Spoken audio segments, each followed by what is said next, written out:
Are you an OG enough Yu-Gi-Oh player to know about this old school Yu-Gi-Oh card? Well, if you did, you might be excited about this because I guess they're turning it into its own archetype, which is something I never expected to happen. But on top of that, we got more confirmation on newer ice barrier support coming out. Obviously, they're getting the new starter or structure deck very soon over here. And on top of that, and I think what most of you guys are super excited about is the Skull Servants finally getting some new support in Blazing Vortex. But we got a lot of new cards to go ahead and check out. If you're excited about new Yu-Gi-Oh codes, drop a like on this video. But let's go ahead and hop right into it.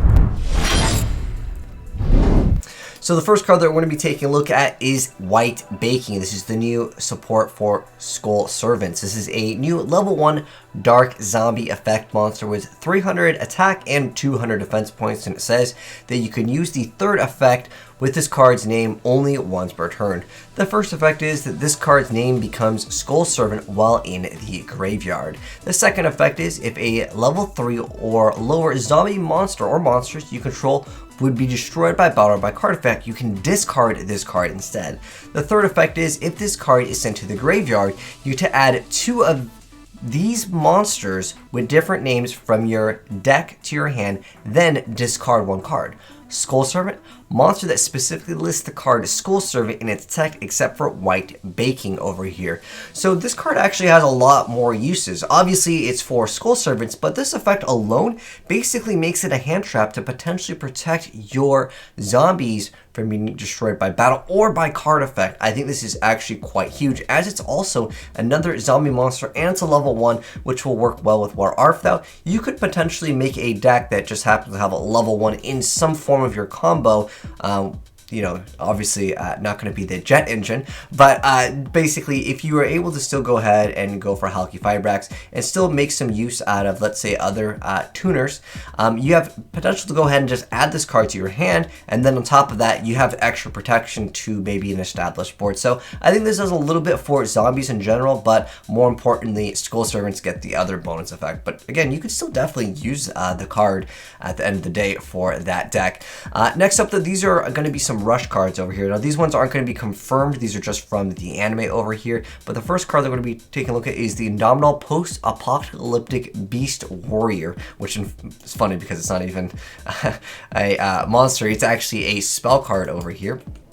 And it is a normal spell card that says, as a requirement, if you control a face-up field spell, you can pay 1,000 life points to activate.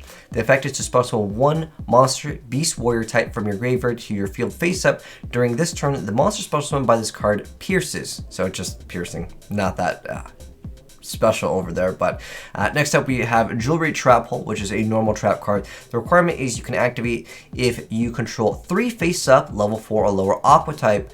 When your opponent normals or special summons a monster level 5 or higher face-up, choose and destroy 1 face-up monster your opponent controls.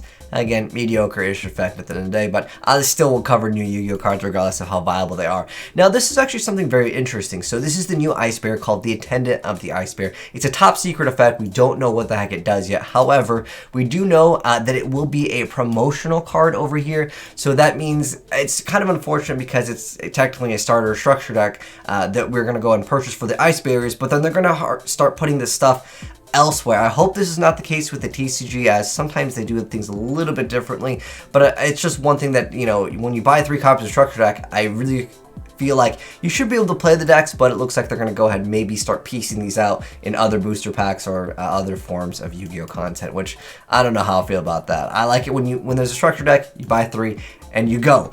But anyways, next up over here, again, these are the new Seahorses. Again, they're getting an archetype, and I never would have believed it because they still, for this card over here, if you go to the English, they didn't have a set over here. Unfortunately, we just never got it. I still actually have this card. It's a really old Yu-Gi-Oh card at the end of the day. In fact, it came from like, I guess technically the original print is 1999. Again, this is like over 20 years ago when it was originally released as a common. It's not something that people actually utilize, but again, it's a level 5. But anyways, let's go and check them out. Let's see if it's actually any good or if it's just going to be one of those troll decks, because I mean, look at it. It's literally a seahorse carrying what looks like some type of cakes, or it looks like maybe, I think these are actually maybe sandwiches over there, but again, it's so weird. Anyways, the Festive Seahorse is the name of this card. It's a level 2 water aqua type effect monster. 500 attack, 0 defense. It's a requirement. If you control a face-up normal monster light / aqua type, you gain 500 life points. Probably not going to be super good over there. Let's read this note. Japanese slang for a man who buy a woman, attractive one's expensive meal as basically a walking, talking wallet. Okay, is that what these are supposed to be? I don't know. Sometimes there's a lot of weird Japanese lore that might be more traditional to their culture that I just simply don't know about. But anyways, next up we have the Assy Seahorse over here, which I guess he's maybe using it as like maybe a carriage. But anyways, it is a level 3 water aqua type effect monster with 700 attack, 0 defense points. Its requirement is you can activate the turn this card is normal summon. The effect is to choose one normal monster light aqua type in your graveyard and add it to your hand. Okay, so I guess that's actually not too bad for Rush because you can just spam the board, as that's kind of how you play those duels. Anyways, next up we have the Buddy Vishwar Baddie over here. This card actually has some pretty interesting artwork. I think it's one of the gods in I don't know if it's Hindu, but I think it's some type of god over here. Anyways, nonetheless, level 5 light aqua type effect monster, 1100 attack, 0 defense points. Requirement is none. The effect is to choose one enchanted nightless city in your graveyard and add it to your hand.